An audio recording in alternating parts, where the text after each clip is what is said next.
भारत पाकिस्तान सीमा, जिसे हम एलओसी या फिर अंतर्राष्ट्रीय सीमा कहते हैं, वो तो आपने देखी होगी। लेकिन आज हम आपको लेकर चलते हैं भारत पाकिस्तान की समुद्री सीमा पर। वो सीमा जिसे पार कर पाकिस्तान से आतंकवादी भारत में घुसे थे और मुंबई पर 26/11 का आतंकवादी हमला किया था। क्यों और कितनी अहम है ये समुद्री सीमा और कैसे होती है हमारी समुद्री सीमा की सुरक्षा? ग्राउंड जीरो यानी इंटरनेशनल मैरीटाइम बाउंड्री लाइन से देखिए एबीपी न्यूज संवाददाता नीरज राजपूत की ये खास रिपोर्ट।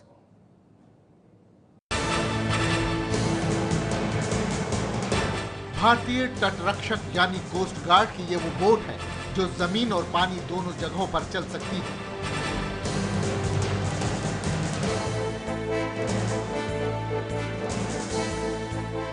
ऐसी ही आधुनिक बोट्स, हथियारों और उपकरणों के सहारे ये जवान 24 घंटे रात दिन बिना थके बिना रुके भारत की समुद्री सीमाओं की निगरानी में डटे रहते हैं।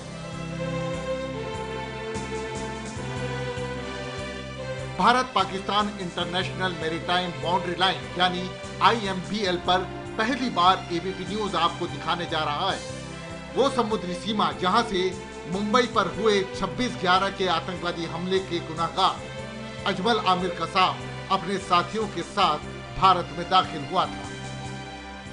दरअसल अरब सागर का यह हिस्सा गुजरात की कोस्ट लाइन से सटा हुआ है और गुजरात की राजधानी अहमदाबाद से करीब 500 किलोमीटर की दूरी पर ओखा पोर्ट से इस समंदर की शुरुआत होती है।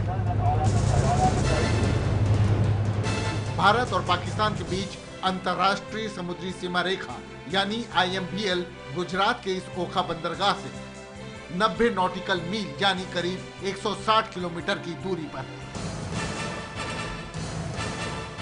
क्या है सूरत हाल समुद्री सीमा का भारत की जो कि इंटरनेशनल मैरीटाइम बाउंड्री लाइन के करीब है IMBL यानी कि जो समुद्री सीमा है उसके बेहद करीब। ये जानने के लिए एबीपी न्यूज़ पहुंचा है गुजरात के ओखा पोर्ट जो कि द्वारका के बेहद करीब है और यहाँ से हम जाएंगे अरब सागर में और देखेंगे कि कैसी है हमारी समुद्री सीमा की सुरक्षा और कैसे करते हैं हमारे कोस्ट गार्ड यानी तटरक्षक हमारी समुद्री सीमाओं की सुरक्षा।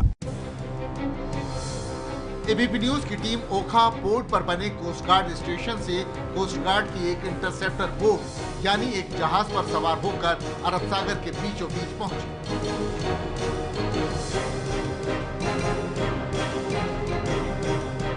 कोस्ट गार्ड के जवान लगातार निगरानी के काम में जुटे हुए थे। बाहर जहाज के डेक पर दूरबीन से निगरानी रखने के अलावा जहाज के ब्रिज यानी कॉकपिट पर बने मॉनिटर्स पर भी कोस्ट गार्ड के अधिकारियों की पहली निगाहें गड़ी हुई थी। ये देखिए कैसे रडार, GPRS और AIS सिस्टम यानी ऑटोमेटिक आइडेंटिफिकेशन सिस्टम के जरिए लगातार समंदर पर कोस्ट गार्ड के जवान चौकसी रखते हैं।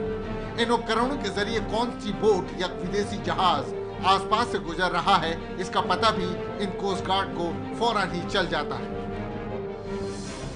इस वक्त हम कोस्ट गार्ड की एक पेट्रोलिंग बोट में है जो कि अरब सागर में गश्त लगा रही है। दरअसल बोट क्या है, एक छोटा सा शिप है, पूरा ये ऑटोमेटिक सिस्टम्स यहाँ पर लगे हुए हैं और यहाँ से कैप्टन बैठ के पूरा कंट्रोल करते हैं। आसपास का जितना भी एरिया है, कई मील तक का जो एरिया नॉटिकल माइल्स का एरिया है उसको ये देख सकते हैं, यहाँ पर रियल टाइम में देख सकते हैं। यहाँ पर सब जितनी भी स्क्रीन्स लगी हुई हैं इन सब पर ये जितने आसपास के जो जहाज होते हैं, जो मर्चेंट वेसल्स हो या फिर कोई वॉरशिप्स हो, उन सबको ये यहाँ से मॉनिटर करते रहते हैं। और पीछे जो एक ये रडार सिस्टम है इसमें जो ये येलो कलर की जो दिखाई दे रहे हैं दरअसल ये बोट्स हैं आसपास और मर्चेंट शिप्स हैं जो दिखाई देते रहते हैं। कोस्ट गार्ड के अधिकारी ने हमें बताया कि मर्चेंट शिप या फिर युद्धपोत में IS सिस्टम लगा होता है और इस सिस्टम से समुद्र में चलने वाले जहाजों की सारी जानकारियां नजदीकी जहाज और रडार स्टेशन तक पहुंच जाती है। जहाज किस देश का है और किस तरह का है ये भी सिस्टम से पता चल जाता है। हम यहाँ पर बहुत सारे पैनल्स देख रहे हैं, क्या है ये, क्या दिखाई देता है इसको? आपके सामने जो है ये है radar. This is radar system where हमारे पास ब्लिप्स आते हैं कॉन्टैक्ट्स के। Now use all the contacts are identified by the sizes. जो साइज़ है उसके हिसाब से भी आइडेंटिफाई द कॉन्टैक्ट्स। जैसे अभी आप देखेंगे रडार पे आपको डिफरेंट कॉन्टैक्ट साइजेस हैं, कुछ बड़े हैं कुछ छोटे हैं और उनके साथ कुछ ट्रायंगुलर शेप्स भी हैं। जो ट्रायंगुलर शेप्स हैं those are the AIS contacts, मतलब ये मर्चेंट वेसल है which is in area and the smaller contacts are the fishing boats. मतलब ये छोटी फिशिंग बोट्स हैं या कुछ कॉन्टैक्ट्स हैं, we monitor them on the radar as well as physically. Bharat Pakistan समुद्री सीमा के निकट जब एबीपी न्यूज की टीम पहुंची तो कोस्ट गार्ड के पास समंदर में काफी देर तक खड़ी एक संदिग्ध नौका का मैसेज आया और फिर फौरन ही कोस्ट गार्ड की टीम हरकत में आ गई। समुद्र में गश्त करते हुए कोस्ट गार्ड की बोट को एक सामने एक नौका दिखाई दी, एक नाव दिखाई दी और ये समुद्र में खड़ी हुई है ये नाव और जो कोस्ट गार्ड के जो अधिकारी हैं वो इसको जाकर चेक करेंगे, देखेंगे कि आखिरकार ये बोट जो है क्या कर रही है यहाँ पर, क्या वाकई में ये मछुआरों की बोट है या किसी और कारण से ये बोट यहाँ पर समुद्र में है, पाकिस्तानी सीमा और भारत की समुद्री सीमा में ये घूम रही है बोट। लेकिन करीब जाने पर दिखाई दिया कि ये संदिग्ध बोट दरअसल मछुआरों की एक नाव है।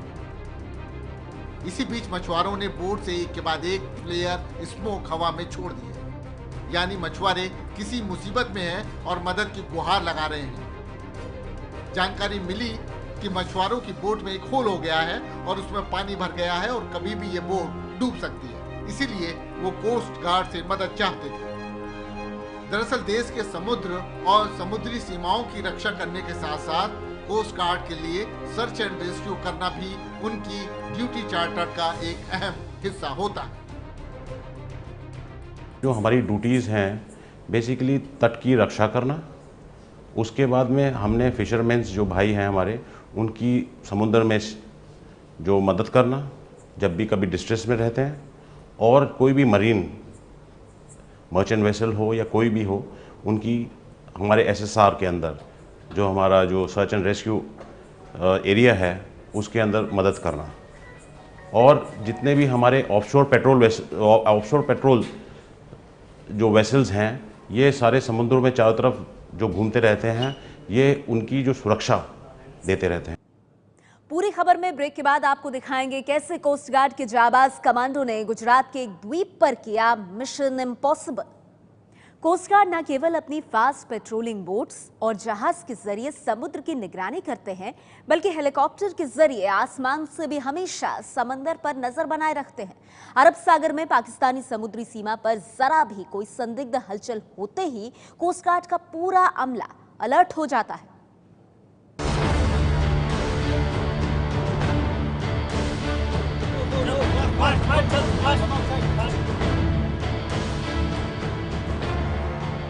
कोस्ट गार्ड की इंटरसेप्टर बोट्स पर गश्त के दौरान एक संदिग्ध बोट और दिखाई दी तो कोस्ट गार्ड के कमांडोज फौरन ही हरकत में आ गए। असॉल्ट राइफल से लैस इन कमांडोज ने तुरंत बोट पर छापा मारा और पूरी बोट की बारीकी से जांच पड़ताल की गई।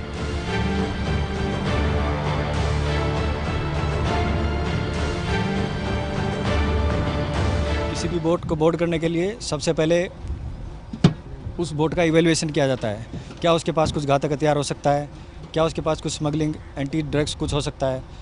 थोड़ा सा अंदाज़ा लगाने के बाद जितना भी बोर्डिंग पार्टी है हमारे सदस्य सभी बोट पे जाएंगे। सबसे पहला आदमी बोट में जाके बोट के क्रू को मस्टर करके एक जगह पर ले जाता है, वहाँ जैसे इधर कराएगा। यहाँ पर सभी बोट के क्रू का हाथ उठवा दिए जाते हैं पूरा सर्च करके। जब हमें इत्मीनान हो जाएगा इनके पास कोई हथियार चाकू वगैरह कुछ नहीं है, उसके बाद उनके मास्टर को अलग कर दिया जाता है।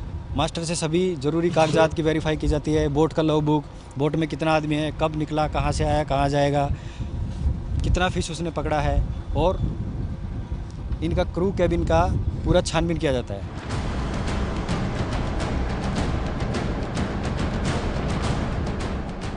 कोस्ट गार्ड की बोट्स रात और दिन अरब सागर में गश्त करती रहती हैं, क्योंकि 31 दिसंबर 2014 की एक ऐसी ही भयानक रात को एक पाकिस्तानी संदिग्ध बोट ने हमारी सीमा में घुसने की कोशिश की थी। कोस्ट गार्ड ने उस बोट को घेर लिया था, जिसके बाद पकड़े जाने के डर से संदिग्ध बोट में सवार लोगों ने खुद ही बोट में आग लगा दी थी। दरअसल भारत पाकिस्तान अंतर्राष्ट्रीय समुद्री रेखा से सटे 5 नॉटिकल मील के हिस्से में दोनों तरफ के मछुआरों के लिए मछली पकड़ना मना है। हम जा रहे हैं एरिया पेट्रोल पे, और एरिया पेट्रोल पे हम जाएंगे नो फिशिंग जोन में, जहाँ पर कि सभी इंडियन बोट्स जो हैं fishing boats, they are not suppose to do any fishing. उनका जो फिशिंग है उस एरिया में प्रोहिबिटेड है, और जो बोट्स हम उस एरिया में हमें पाई जाती हैं हम उन्हें एस्कॉर्ट करते हैं सेफर इंडियन वाटर्स में, और उनके डॉक्यूमेंट्स भी सीज किए जाते हैं so that these mistakes are not committed.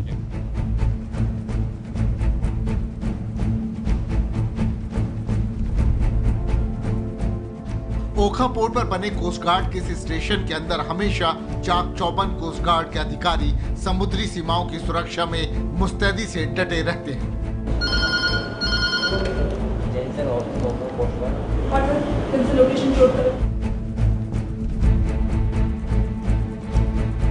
Please inform all the interceptor boats and overcraft to sail on the short notice. Coast guard के इस ऑप्स रूम में आने वाली हर फोन कॉल को बेहद संजीदगी से लिया जाता है। ऐसी ही एक सूचना आई कि ओखा के करीब एक सुनसान आइलैंड पर कुछ संदिग्ध लोग दिखाई दिए हैं। ऑपरेशन रूम से ये सूचना फौरन ही होवरक्राफ्ट सेंटर को दी गई। होवरक्राफ्ट यानी एक ऐसी खास बोट जो पानी और जमीन दोनों पर चल सकती है और कोस्ट गार्ड के जवान फौरन ही होवरक्राफ्ट को लेकर हरकत में आ गए।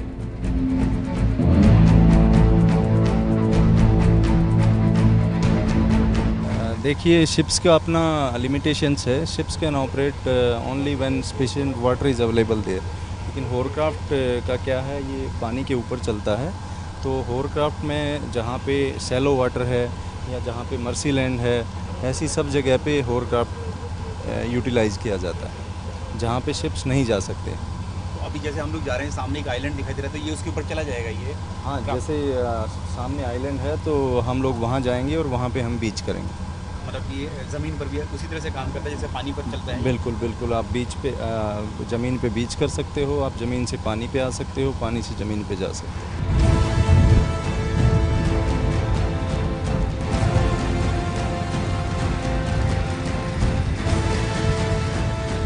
समंदर में बेहद तेज गति से चलने वाली होवरक्राफ्ट ऑफ रूम की सूचना पर फौरन उस वीरान द्वीप के लिए रवाना हो गई। द्वीप पर पहुंचने से पहले ही होवरक्राफ्ट में सवार कोस्ट गार्ड के कमांडोज ने अपनी पूरी तैयारी कर ली थी और जैसे ही होवरक्राफ्ट पानी से निकलकर जमीन पर पहुंची, ये कमांडो संदिग्धों की तलाश में दौड़ पड़े और चंद मिनटों में ही इन्होंने उन्हें धर दबोचा।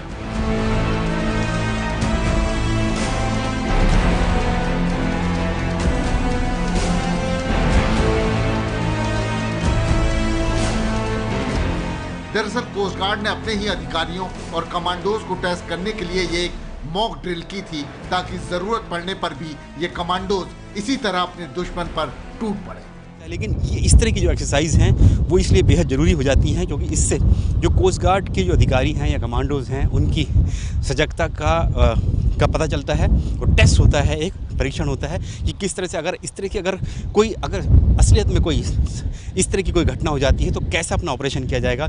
वो सब करने के लिए ही इस तरह की ये मॉक ड्रिल की जाती हैं। आइलैंड में, टापुओं पर करते हैं, समुद्र में करते हैं, इन होवरक्राफ्ट्स और इन कमांडोज के जरिए कोस्ट गार्ड। कैमरामैन रंजीत के साथ नीरज राजपूत, एबीपी न्यूज़, ओखा, गुजरात। ऊंची ऊंची लहरों के बीच खतरों से खेलते हुए कोस्ट गार्ड कैसे बचाते हैं जिंदगी, बताएंगे इस ब्रेक के बाद।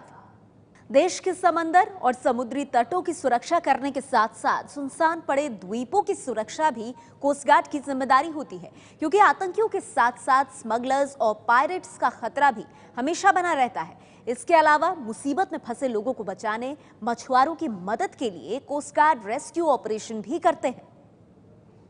इस वक्त हम पाकिस्तानी समुद्री सीमा के बेहद करीब हैं जिसे IMBL यानी इंटरनेशनल मैरीटाइम बाउंड्री लाइन कहा जाता है और चारों तरफ जो अथाह सागर है, यहाँ पर सिर्फ और सिर्फ जो पानी चारों तरफ दिखाई देता है, इसकी जो सुरक्षा करना, इसकी सीमाओं की सुरक्षा करना बेहद एक टेढ़ी खीर है। लेकिन कोस्ट गार्ड ने साफ कर दिया है कि अब ये जो सीमाएं हैं ये पूरी तरह से सुरक्षित हैं। यहाँ पर कोई भी अगर आंख उठाकर देखने की कोशिश करेगा तो उसको बेहद कड़े अंजाम जो हैं भुगतने पड़ेंगे। और यहाँ पर इस जगह पर कोस्ट गार्ड की जो जितनी भी एरिया ऑफ रिस्पॉन्सिबिलिटी है यानी कि जिम्मेदारी है दी गई है इस पूरे IMBL की सुरक्षा करने की, उसको इसी तरह से कोस्ट गार्ड के अधिकारी, जवान, उनके पेट्रोलिंग बोट और शिप्स जो हैं 24 घंटे 12 महीने करते रहते हैं। 1965 के भारत पाकिस्तान युद्ध के दौरान पाकिस्तान ने इसी द्वारिका इलाके में अपने युद्धपोत से बमबारी की थी।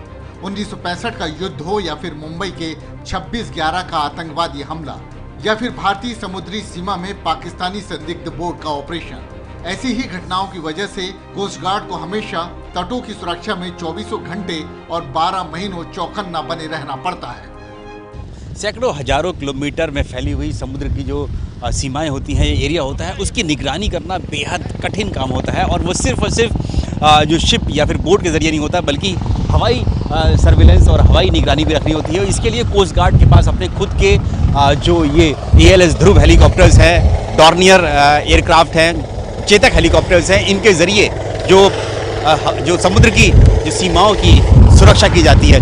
और ज़रूरत पड़ने पर ये हेलीकॉप्टर जो सर्च एंड रेस्क्यू ऑपरेशन में भी काम आते हैं। ऊपर आसमान में हेलीकॉप्टर, नीचे जमीन पर होवरक्राफ्ट बोट्स और समुद्री जहाजों के जरिए कोस्ट गार्ड दुश्मन पर नजर रखते हैं। जाहिर है कोस्ट गार्ड की ड्यूटी बेहद चुनौतियों और खतरों से भरी होती है और जरा भी चूक से दुश्मन देश और आतंकी कोई भी बड़ी वारदात को अंजाम दे सकते हैं। यही वजह है कि मुंबई पर आतंकवादी हमले के बाद से कोस्ट गार्ड की ताकत को और भी बढ़ाया गया है ताकि दुश्मन समुद्री सीमाओं की तरफ आंख उठाने की जरूरत न कर सके।